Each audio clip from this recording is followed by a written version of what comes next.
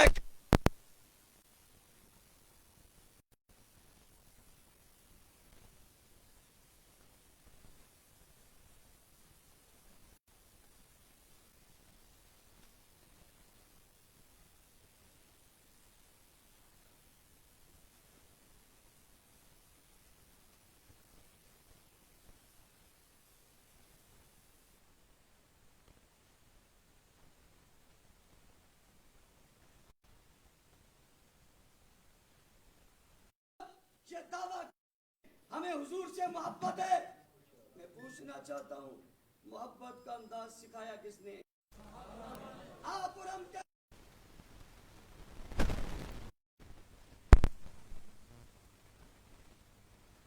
کون تھے؟ میں اور آج ہم کہتے ہم عظمت رسول پہ جانے لٹا دیں گے، سب سے پہلے جن نے لٹائی وہ کون تھے؟ جناب آج ہم کہتے کہ حضور کی ذات بلند و بالا ہے، اور اس سے اگلی بات آج ہم سینے پر ہاتھ رکھ کر دنیا سے کہتے ہیں حضور کی سیرت محفوظ ہے، اور سیرت کا ایک ایک پہلو محفوظ ہے۔ پڑھے لکھے لوگوں، سیاسی جماعتوں کے لوگوں، آج آپ کی لیڈرشپ موجود ہے، کیمرے کا زمانہ ہے، کمپیوٹر کا زمانہ ہے، جدید آلات کا زمانہ ہے، نیٹ کا زمانہ ہے، ہر چیز آپ کے سامنے موجود محفوظ ہو سکتی ہے۔ کسی بھی لیڈر کی زندگی کے سارے پہلو آج میرے سامنے رکھو، آپ نہیں رکھ سکتے۔ کسی کا بچپن محفوظ ہے تو لڑکپن نہیں، لڑکپن ہے تو جوانی نہیں، رات ہے تو دن نہیں۔ یہ حضور علیہ السلام کی سیرت پر جو سینے پر ہاتھ رکھ کر ہم کہتے ہیں ان کی زندگی کا ہر پہلو محفوظ ہے۔ میں پوچھنا چاہتا ہوں یہ سارے پہلو جو محفوظ ہونے کی آپ بات کر رہے ہیں، کہ آپ نے حضور کو دیکھا ہے؟ جواب آتا ہے نہیں دیکھا۔ میں نے کہا کس نے بتایا ہے؟ جواب آتا ہے صحابہ نے بتایا۔ اور ایمانداری کی بات، پڑھے لکھے لوگوں سنو، حضور کی داڑھی کتنی لمبی تھی صحابہ نے بتایا، زلف کیسی تھی صحابہ نے بتایا، رخسار کی چمک کیسے تھی صحابہ نے بتایا، لیٹے کیسے تھے صحابہ نے بتایا، اٹھے کیسے تھے صحابہ نے بتایا، پیا کھایا کیسے تھا صحابہ نے بتایا، بچپن لڑکپن جوانی شباب کیسا تھا صحابہ نے بتایا، دنیا کے اصول کیسے سکھائے صحابہ نے سکھایا، جنگ اور میدان میں کیسے گئے صحابہ نے سکھایا، تلواریں کتنی تھی صحابہ نے بتایا، تیر کیسے تھے صحابہ نے بتایا، گھوڑے کتنے تھے صحابہ نے بتایا، چلے کیسے تھے صحابہ نے بتایا، محبت کیسے کی صحابہ نے بتایا، الفت کیسے کی صحابہ نے بتایا، یہاں تک کہ قدم کیسے اٹھاتے تھے صحابہ نے بتایا، انگلی کیسے اٹھاتے تھے صحابہ نے بتایا، کس پہلو پہ سوئے صحابہ نے بتایا، کس پہلو پہ جاگے صحابہ نے بتایا، دنیا کے اندر زندگی کیسے گزاری صحابہ نے بتایا، بیوی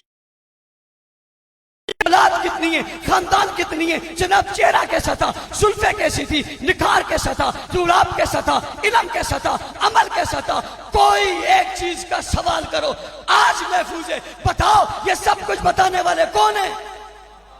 آج ہمارے پاس قرآن موجود ہے، ہم فخر سے کہتے ہیں قرآن سچا ہے۔ حضور علیہ السلام جب گئے تھے یوں قرآن لکھا ہوا نہیں تھا، یوں کتاب میں موجود نہیں تھا۔ پوچھنا چاہتا ہوں کس نے لکھا؟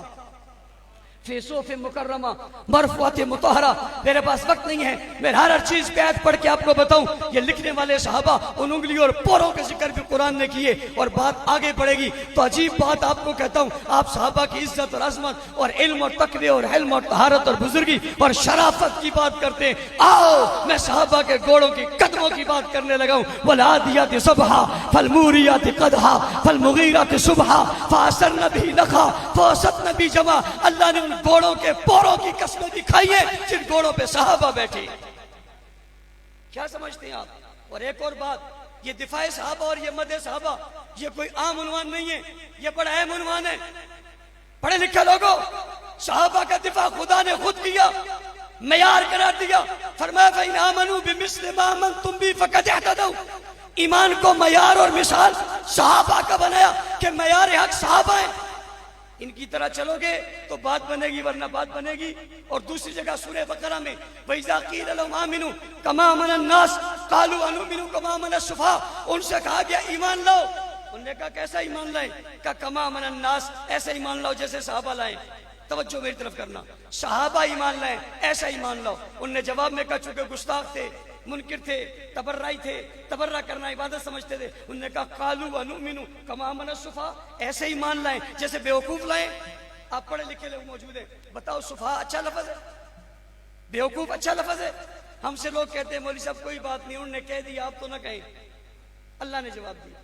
انہوں نے صحابہ کو بیوقوف کہا، اللہ نے جواب دیا بھی حضور نہیں بولے، اور اللہ نے حضور کو نہیں بولنے دیا، خود بولا اللہ حضور بولیں گے. فرمایا یہ وہ لوگ ہیں جن کی کندھوں پر چل کر اسلام جائے گا. اگر یہ عمارت مشکوک ہو گئی اسلام صحیح ثابت نہیں ہو سکتا. دفاع خود کروں گا. الا انہم هم السفہاء، پہلا پارہ ہے. دوسرا رکوع ہے، وقت نہیں ہے، گھر جا کسی مفسر کی تفسیر پڑھنا، پڑھ لینا ہے کون ہے. الخبردار خود بے وقوف ہو تم. جنہوں نے صحابہ کو بیوقوف کہا خدا نے انہیں کیا کہا؟ بیوقوف اچھا لفظ ہے؟ وہ جنہوں نے بیوقوف لفظ کہا وہ کوئی بہت بڑے لوگ تھے؟ اللہ کیوں جواب دے رہے؟ اللہ تو بہت بڑے. اللہ بتا رہا ہے صحابہ کی عزت بہت بڑی ہے، صحابہ کی عظمت بہت بڑی ہے. اور اللہ نے رسول کو پیدا کیا، رسول کے لیے صحابہ کو پیدا کیا. حضور نے فرمایا ان اللہ اختارنی واختار لی اصحابی، ساری کائنات میں اللہ نے مجھے چنا اور میرے لیے صحابہ کو چنا. صحابہ رب کا چناؤ اور رب کا انتخاب ہے. جس طرح نبوت وہبی چیز نہیں ہے، صحابیت جس طرح نبوت کسبی چیز نہیں ہے، صحابیت بھی کسبی حیثیت نہیں ہے، یہ وہبی ہے. جسے اللہ چاہتا ہے حضور کا صحابی بنا دیتا ہے. اس لیے تو ساری کائنات میں ان لوگوں کا انتخاب کیا. آپ نے پروجیکٹر پر گستاخیاں سنی، ایمانداری سے بتاؤ یہ آگ لگانے کے لیے ہیں یا نہیں ہے؟ یہ جذبات مجروح کرنے کے لیے ہیں یا نہیں ہے؟ اس سے دل پھٹتے ہیں یا نہیں پھٹتے؟ ہمارا جگر دیکھو، ہم نے تحمل کا مظاہرہ کیا. ارباب اقتدار، ریاست کے لوگوں، ہم نے ملک کو بدمنی کی طرف دھکیلنے نہیں دیا. یہ چاہتے تھے سازش سے ملک میں آگ لگ جائے، ہم نے نہیں لگنے دی. ہم پرامن راستہ اختیار کیے ہوئے ہم اس ملک میں قانون چاہتے اور ہمارے مطالبے سنو. یہ بات تو ثابت ہو گئی کہ صحابہ مسلم حیثیت ہے. اور آپ حضرات میں سے بہت سارے لوگ کہتے ہوتے ہیں مولوی صاحب کسی کو کافر نہ کہو. میں نے کہا کیوں کافر نہ کہوں؟ کہتے اس لیے کہ کسی مسلمان کو کافر کہو گے تو خود کافر ہو جاؤ گے، کسی کو کافر کہو گے تو خود کافر ہو جاؤ گے. میں نے کہا اچھا کسی کو کافر کہنے سے بندہ خود کافر ہو جاتا ہے؟ کہا ہاں، اگر وہ مسلمان ہیں تم کافر ہو جاؤ گے. بتاؤ جو صحابہ کو کافر رہے وہ مسلمان رہتے ہیں؟ آج کے مسلمان کو کافر کہنے والا چھوٹا موٹا کافر ہے، نبی کے زمانے کے صحابہ کو کافر کہنے والا اتنا بڑا کافر ہے. یہی بات ہم نے کہی. ہمارے اوپر آپ نے کہا آپ سخت ہیں، آپ شدت پسند ہیں. ہم نے آئین اور قانون کی بات کی. ہم آج بھی کہتے ہیں جھگڑے اور لڑائی کی بات نہیں ہے. میں آج آپ کے اجتماع میں 4 مطالبے تو لگاؤں. پہلا مطالبہ، اس ملک میں قانون سازی کی جائے، اصحاب رسول کی توہین اور تکفیر کرنے والوں کو سزائے موت دی جائے. یہ کوئی دہشت گردی پر مبنی مطالبہ ہے.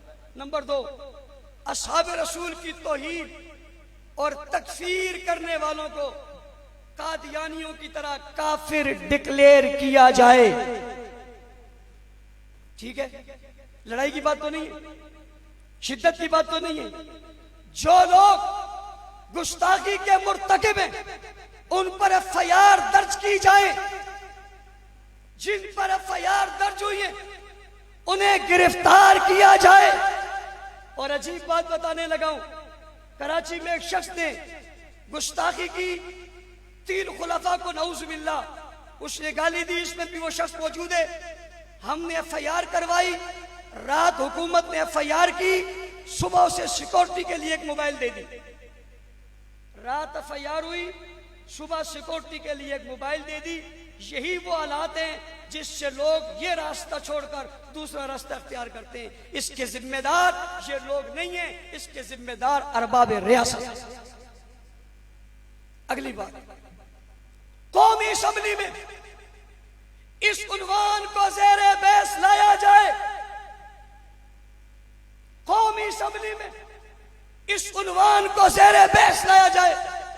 اصحاب رسول کے گستاخ کو بھی بلایا جائے، محبین صحابہ کے علماء کو بھی بلایا جائے. جیسے قادیانیت کا مسئلہ قومی اسمبلی میں سنا گیا تھا، ایسا ہی اصحاب رسول کے دشمن کا جو نظریہ باطل ہے اس پر قومی اسمبلی میں بحث کروائی جائے. انشاءاللہ العزیز ہم قائد اہل سنت علامہ مولانا محمد احمد مدھینی صاحب کی قیادت میں وہاں پر پیش ہو کر اپنے نقطہ نظر کو قرآن اور سنت کی دلیل سے ثابت کریں گے انشاءاللہ. اور میرا مطالبہ ہے ایک طرف سے اہل تشیع کے نمائندے ساجد نقوی کو بلایا جائے اور ایک طرف اہل سنت کے نمائندے مولانا احمد مدھینی کو بلایا جائے اور وہاں ججز بیٹھے، وہاں سیاستدان بیٹھے، ان کی گفتگو کئی دنوں پر محیط دلائل کی دنیا میں سنی جائے اور سننے کے بعد فیصلہ کیا جائے تاکہ اس ملک میں بدامنی پیدا کرنے والے اسباب کو سامنے رکھ کر ان کا راستہ روکا جا سکے. یہ مطالبہ آپ کو منظور ہے یا منظور نہیں ہے؟ یہ کوئی دہشت گردی کی بات تو نہیں ہے، تخریب کاری کی بات تو نہیں ہے. اور اگلی بات مسلمانوں، کیا ہمارے ایمان پر اس وقت ضرب نہیں لگی جس وقت شخص نے کہا کہ 3 بت وہاں پڑھیں اور 3 یہاں پڑھیں؟ پتہ نہیں آپ مطلب سمجھے یا نہیں سمجھے. آپ کبھی کبھی سنتے ہو، ہم روز سنتے ہیں یہ بتوں سے مراد نعوذ باللہ اس نے کہا علی کی اولاد آئے گی مدینہ سے بتوں کو نکالے گی. یہ بت اس نے کس کو کہا؟ ابو بکر عمر کو کہا. کون ابو بکر عمر؟ یہ قصور ہے ان کا جنہوں نے نجس کو عمر کو نبی نے مانگا تھا اور یہ مراد رسول بن کے آیا تھا. سب سے بیت اللہ میں نماز پہلے حضرت عمر نے پڑھوائی ہے، سب سے پہلے اسلام حضرت ابو بکر نے لائے، خلیفہ رسول ابو بکر بنے. اور توجہ، آج ایک مسئلے کو کھڑا کر کے دنیا کو دھوکہ دیا جا رہا ہے اور وہ مسئلہ فتق ہے. سیاسی جماعت کے ذمہ دار اور بالخصوص کیپٹن صاحب آپ کی توجہ میری طرف رہے، وہ مسئلہ فتق ہے، وہ مسئلہ فتق ہے جس کی مثال پر اصحاب رسول کی توہین کی جا رہی ہے. پڑھے لکھے لوگوں، میرا تم سے سوال ہے، جب یہ فتق کی بات کرتے ہیں یہ حضور کے جانے کے فوراً بعد کی بات ہے. حضرت ابو بکر 2 سال تک خلیفہ رہے. کتنے سال تک؟ زور سے، کتنے سال تک؟ حضرت فاطمہ حضور علیہ السلام کے بعد 6 مہینے تک زندہ رہی. فتق کا مطالبہ ہو گیا، بات ختم ہو گئی، حضرت فاطمہ کا انتقال ہو گیا. جنازہ کس نے پڑھایا؟ اونچی، کس نے پڑھایا؟ ابو بکر صدیق نے. جنازہ پڑھانے کی اجازت کس نے دی؟ کس نے؟ حضرت علی المرتضیٰ نے. جنازہ پڑھایا ابو بکر نے.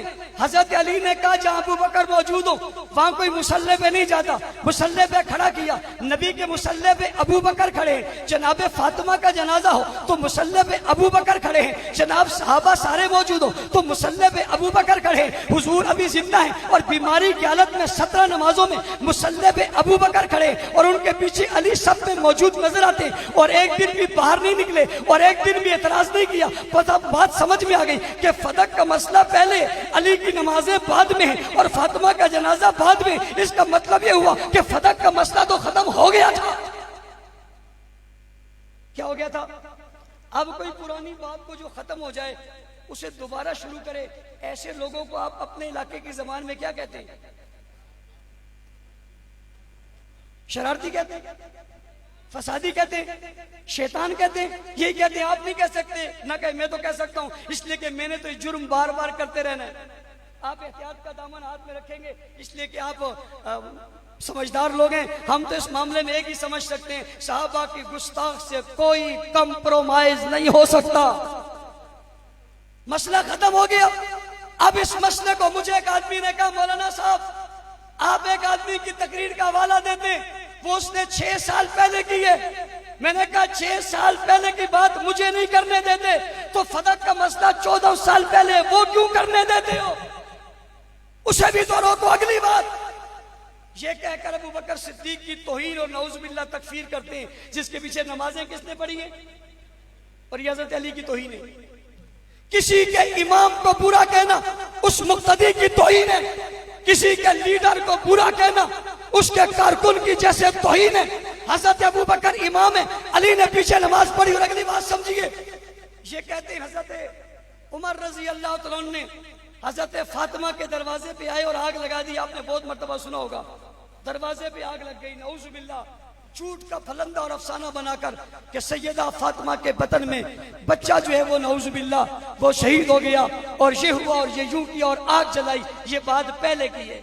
اور تمہیں دوسری بات بتاتا ہوں۔ دوسری بات کیا ہے؟ دوسری بات یہ ہے کہ حضرت عمر نے حضرت علی سے رشتہ مانگا۔ کیا مانگا؟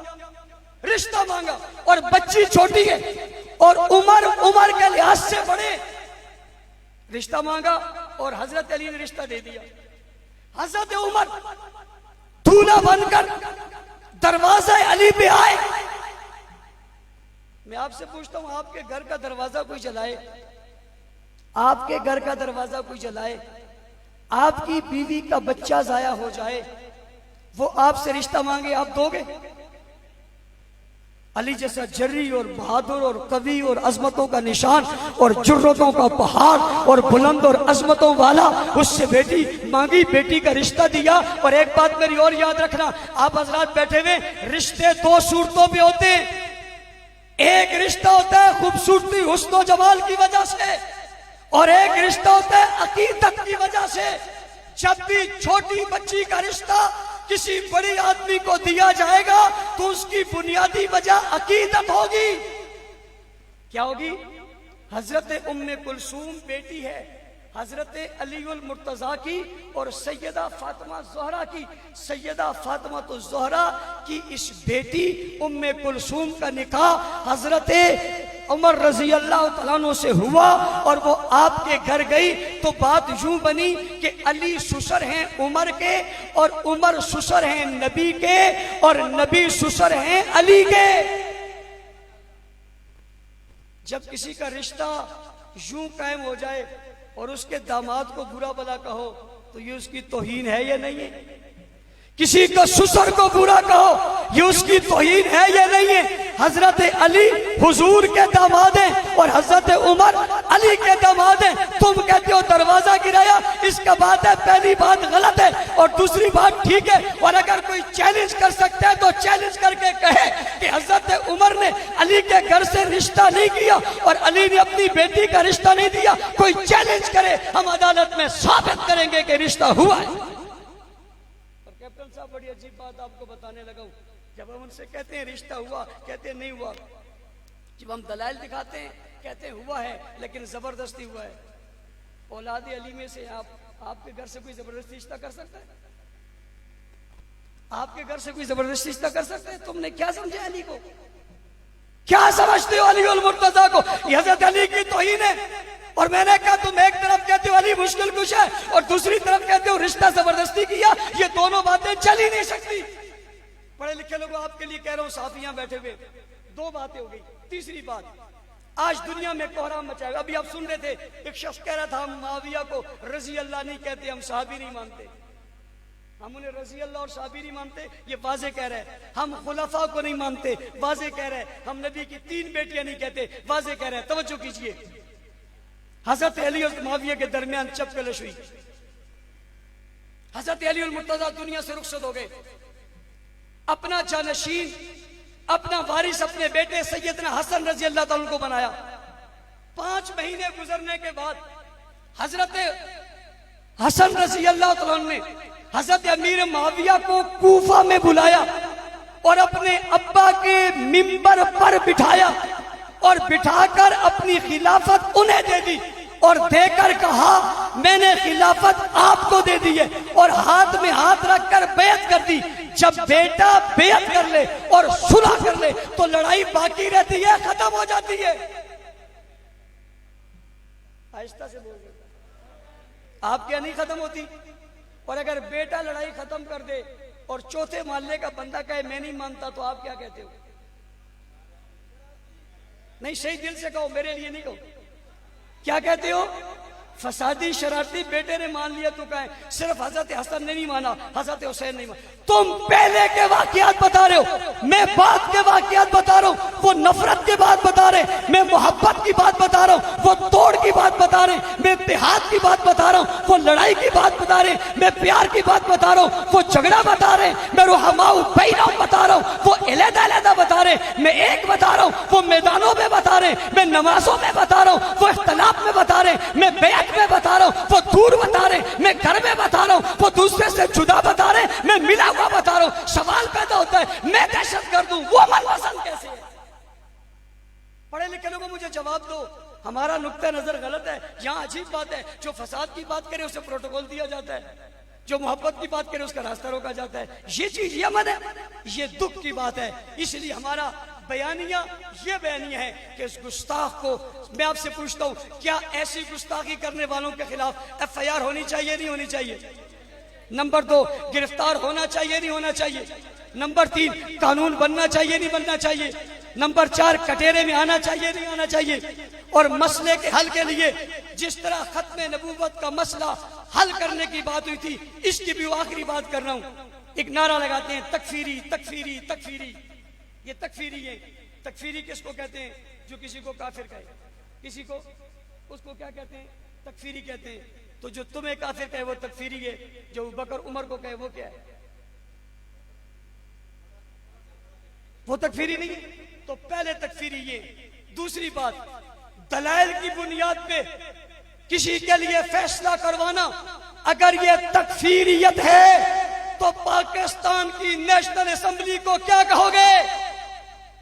جن نے قادیانیت کے عنوان پر کیا قادیانیوں کو غیر مسلم اقلیت قرار دیا یا نہیں دیا؟ وقت کے وزیر اعظم کے دستخط تھے، ممبران کے دستخط تھے، پارلیمنٹ کے لوگوں کے دستخط تھے. یہ مسئلہ زیر بحث آیا تھا. اگر کسی کو اس کے غلط عقائد کی وجہ سے کافر کہنا تکفیریت ہے، پھر آئین کو کیا کہو گے؟ پھر پاکستان کے دستور کو کیا کہو گے؟ پھر اس ضابطے کو کیا کہو گے؟ پتہ چلا مسئلہ یہ نہیں ہے.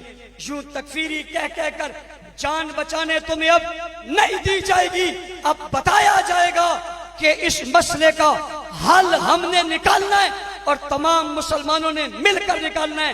پارٹیاں، جماعتیں، تعلق اپنی جگہ، لیکن جو تعلق رسول اور صحابہ اور اہل بیت کا ہے، اس سے بڑا تعلق کسی کا نہیں ہے.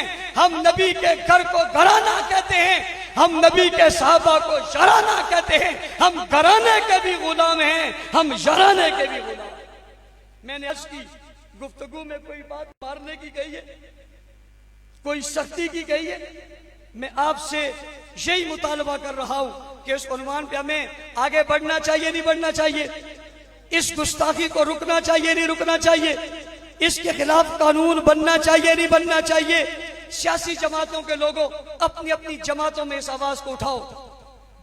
ان لوگوں کے ساتھ بیٹھنے اور اٹھنے والے بھی، جیسے انہوں نے کہا کیپٹن صاحب نے ختم نبوت کے منکر کے ساتھ بیٹھ کر اس کا سہولت کار بننا، یہ اس کا سہولت کار بننا ہے.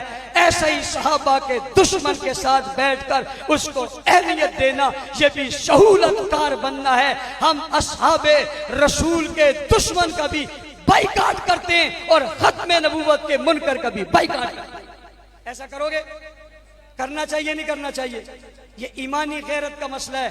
اور اگر کوئی اپنے عنوان پر آگے آ کر اپنی مت پارٹیوں کو چھوڑ کر اپنے عقیدے پر کھڑا ہو سکتا ہے تو مدح صحابہ، دفاع صحابہ ہمارا عقیدہ ہے. یہ کل بھی کرتے تھے، آج بھی کرتے رہیں گے. گفتگو بہت ساری کرنی تھی، ابھی اور بہت سارے نکات تھے، لیکن میں نے وقت کم ہونے کی وجہ سے ضروری باتیں آپ حضرات سے کی ہیں. آپ نے یہاں سے جانے کے بعد جو یہ ویڈیوز سنی ہیں، اس پر اپنے تبصرے اپنے علاقوں میں ضرور کریں گے کہ یہ کہنے والوں کا اسلام سے تعلق نہیں ہے. اور پچھلی مرتبہ جس نے گستاخی کی تھی وہ تو ملک سے بھاگ گیا تھا. اس مرتبہ جس نے گستاخی کی ہے وہ ملک میں موجود ہے. اور مسلمانوں اگر حضور کے بعد صرف 3 رہ گئے تھے، باقی نہیں تھے، تو پھر حضرت علی کہاں ہیں اور حضرت حسن کہاں ہیں اور حضرت حسین کہاں ہیں؟ صرف 3 رہ گئے تھے تو پھر باقی کدھر گئے؟ اور 3 کیسے پہنچا اور کیسے پھیلا اور کیسے پہنچا؟ اس کا مطلب مطلب ہے یہ اصحاب رسول کی توہین نہیں، حضور اور اسلام کو گرانے کی سازش ہے۔ اور میں نے اور آپ نے اس ملک کے خداداد پاکستان جو اسلام کے نام پہ معرض وجود میں ہے، جس کی بنیاد کلمہ تھی لا الہ الا اللہ۔ پاکستان کا مطلب کیا؟ پاکستان کا مطلب کیا؟ پاکستان کا مطلب کیا؟ لا الہ الا اللہ۔ اور اسلام کا کلمہ کیا؟ لا الہ۔ گزشتہ دن ایک شخص اپنی محفل میں کسی کو کلمہ پڑھا رہا تھا، میں نے کہا کیوں پڑھا رہا ہے؟ کہتا ہے یہ سنی سے شیعہ ہوا ہے۔ میں نے کہا تم تو کہتے ہو سب مسلمان ہیں، تم تو کہتے ہو سب مسلمان ہیں، پھر کلمہ پڑھا کر اسے کیا بنا رہا ہے؟ تم تو کہتے ہو ہمارے بھائی ہیں، تم کہتے ہو ہماری جان ہے، تم کہتے ہو یہ ہمارا دل ہے، تم کہتے ہو یہ ہمارے، اور کلمہ اس کو کون سا پڑھا رہا ہے بھائی؟ کیا اس نے پہلے کلمہ نہیں پڑھا ہوا؟ اب جو کلمہ پڑھا رہا ہے اس کا کیا مطلب ہے؟ اور 3 مرتبہ اسے خلیفہ بلا فصل پڑھا رہا ہے۔ کیا دنیا یہ بات مانتی نہیں ہے؟ کیا حقیقت نہیں ہے؟ آپ سے پوچھتا ہوں حضور کے بعد سب سے پہلے خلیفہ کون ہے؟ یہی خلیفہ ہے، یہی خلیفہ بلا فصل ہے۔ ایک آدمی چوک پہ جھوٹ بولتا ہے، ایک چوراہے پہ جھوٹ بولتا ہے، ایک اسمبلی میں جھوٹ بولتا ہے، وہ کتنا بدبخت ہے جو اذان میں جھوٹ بولتا ہے۔ خلیفہ بلا فصل ابو بکر صدیق ہیں، ہر طریقے سے دیکھو گے یہی نظر آئیں گے۔ حضرت علی المرتضیٰ خلیفہ بنے حضور کے 24 سالوں کے بعد۔ کتنے سالوں کے بعد؟ 24 سالوں کے بعد۔ تو یہ کلمہ کسے پڑھا رہے ہو بھائی؟ کون سا پڑھا رہے ہو؟ تم کہتے ہو سب مسلمان ہیں، پھر وہ پہلے سے مسلمان ہیں، اب کیا پڑھایا؟ اور کلمے کو پڑھا دیا گیا۔ میں آج آپ کے توسط سے انہیں چیلنج دینے لگا ہوں کہ اپنے 12 اماموں سے جو کلمہ تم نے اسے پڑھایا ہے یہ ثابت کر دو۔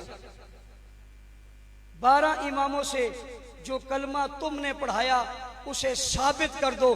12 ائمہ میں سے کسی امام نے بعینی ایسا کلمہ پڑھو جو تم نے پڑھایا، الٹے لٹک جاؤ گے، ثابت نہیں کر سکو گے، اس لیے جھوٹ ثابت نہیں ہوتا۔ میں ایک مرتبہ پھر آپ کا، تمام آنے والے مہمانوں کا شکریہ ادا کرتا ہوں، ساتھیوں کو مبارکباد دیتا ہوں۔ وآخر دعوانا الحمدللہ رب العالمین۔ اللهم صل على محمد وعلى ال محمد كما صليت على ابراهيم وعلى ال ابراهيم انك حميد مجيد اللهم بارك على محمد وعلى ال محمد كما باركت على ابراهيم وعلى ال ابراهيم انك حميد مجيد رب اغفر وارحم وانت خير الراحمين اجمعين۔